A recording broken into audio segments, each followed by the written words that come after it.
নমস্কার বন্ধুরা, আমি রূপা ব্লগস রূপা চ্যানেলে আপনাদের সবাইকে স্বাগত জানিয়ে আজকের রেসিপি শুরু করেছি। আজকের রেসিপি ভীষণ সুন্দর দুর্দান্ত একটা রেসিপি, যেটা কিনা শরীরের পক্ষে ভীষণই উপকার। এছাড়া তেল মশলাযুক্ত খাবার না রোজ রোজ খেয়ে এইরকম হেলদি রেসিপি বানিয়ে নিতে পারেন। এতটাই টেস্টফুল আজকের এই রেসিপি। আজকে আমি ময়দা আর সুজি দিয়ে বানিয়ে দেখাবো।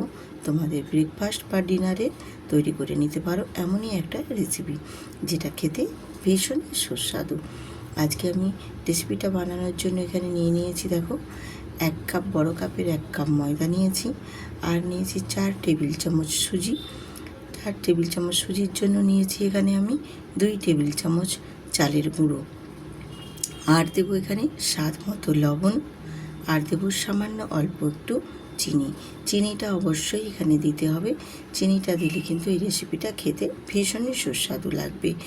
তো দিয়ে সমস্ত উপকরণগুলো শুকনো আমি বেশ ভালোভাবে একটু মিশিয়ে নেব। বেশ ভালোভাবে একটু নাড়াচাড়া করে চিনি, সুজি, নুন সমস্ত কিছুকে শুকনো বেশ ভালোভাবে মিশিয়ে নিয়ে এবারে আমি ওই যেই কাপ মেপে আমি ময়দা নিয়েছি ওই কাপ মেপেই আমি এখানে জলটাও অ্যাড করে দেব। তো আমি এখানে প্রথমে 1/2 কাপ জল নিয়েছি। 1/2 কাপ জলটাই আমি দুবারে দিয়ে ময়দাটা ভালোভাবে ব্যাটারটা রেডি করে নেব। কিন্তু এখানে আমার 1/2 কাপ জলের থেকেও আরও বেশি জল লেগেছে, আমি সম্পূর্ণটাই তোমাদের বলে দেব। আমার এখানে 1 কাপ ময়দার জন্য 1 কাপই জল লেগেছে। বড় যেই কাপটা মেপে আমি ময়দা নিয়েছি সেই কাপেরই 1 কাপ মেপেই এখানে আমার জলও লেগেছে। তো দিয়ে আমি ব্যাটারটা দেখো রেডি করে নিয়েছি। ব্যাটারের ঘনত্বটা তোমাদের আমি দেখিয়ে দিচ্ছি, দেখো এই রকমভাবে ঘনত্বটা হয়েছে।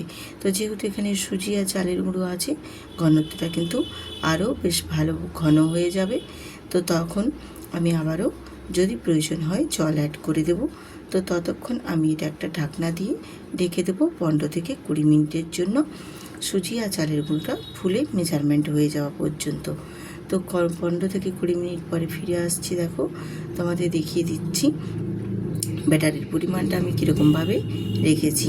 তো আমি অবশ্য ঢেকে দেওয়ার পরে সুজিটা ফুলে অনেকটাই গাঢ় গাঢ় হয়ে গিয়েছিল। তো সেই ফাঁকে আমি একটু অল্প জল অ্যাড করেছি। তো সেটা যা হোক কোনো কারণে স্কিপ হয়ে গেছে, আমি তোমাদের মুখে বলে দিলাম। দিয়ে ঘনত্বর ব্যাটারটা আমি ঠিক এই পর্যায়ে রেখেছি, মানে যেই পরিমাণে ছিল তার থেকে একটু ঘন হয়ে গেছিলো। আমি একটু জল দিয়ে আর একটু পাতলা করে বেশ ব্যাটারটা রেডি করে নিয়েছি। তো এই পর্যায়ে ব্যাটারটা আমার রেডি হয়ে গেছে। এবারে আমি চলে গেলাম গ্যাসেতে দেখো একটা ফ্রাই প্যান বসিয়ে দিয়েছি, তাওয়া বসিয়েছি। এবারে ওই তাওয়াটা গরম করে নিয়ে ওপর থেকে তেল ব্রাশ করে দেব। এটা কিন্তু খুব বেশি তেলের প্রয়োজন হয় না এই রেসিপিটাতে। আর ব্যাটারটা দেখো বেশ ভালোই একদম পাতলাভাবেই আমি বেলে নিয়ে মানে রেডি করে নিয়েছি। দিয়ে এবারে এই তাওয়ার মধ্যে আমি এক চামচ দিয়েছি, আর 1/2 চামচের মতো ব্যাটার দিয়ে দিলাম। দিয়ে ওই হাতাটা দিয়ে বেশ ভালোভাবে ঘুরিয়ে তাওয়ার মধ্যে গোল শেপ দিয়ে দেব। দিয়ে এবারে আমি ওপর থেকে সম্পূর্ণটাই বেশ সুন্দরভাবে ড্রাই হতে দেব। বেশ ভালোভাবে ওপরটাও যখন সুন্দরভাবে ড্রাই হয়ে আসবে, তখন আমি একটা ক্যাসুলার দিয়ে ওপর থেকে আস্তে আস্তে করে এইভাবে ছড়িয়ে ছড়িয়ে ভেতর থেকে উল্টে আস্তে করে দেব। তো এটা কিন্তু খুব সাবধানে উল্টে দিতে হবে, নাহলে কিন্তু এটা ছিঁড়ে যাওয়ার ভয় থাকে। কারণ এটা খুবই পাতলা এবং খুব নরম, তো এই রেসিপিটা এমনিতেও তাছাড়া এর যাতে না ছিঁড়ে যায় তার জন্য খুব আস্তে আস্তে করে এটা উল্টে দুটো পাশ ভেজে নিতে হবে।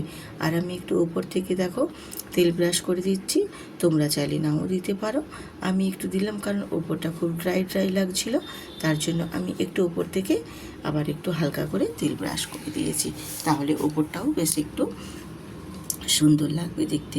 বেশ উল্টে পাল্টে দুটো সাইডে আমি বেশ সুন্দরভাবে দেখো ভেজে নিয়েছি। এবারে আমি এটা তুলে নেব।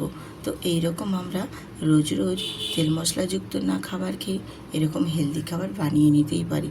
এটা কিন্তু অফিসের জন্যও বলো, বা রাতে ডিনারের জন্য বলো, বা ব্রেকফাস্টের জন্য ভীষণই সুন্দর একটা রেসিপি, যেটা স্বাস্থ্যের পক্ষে খুবই ভালো।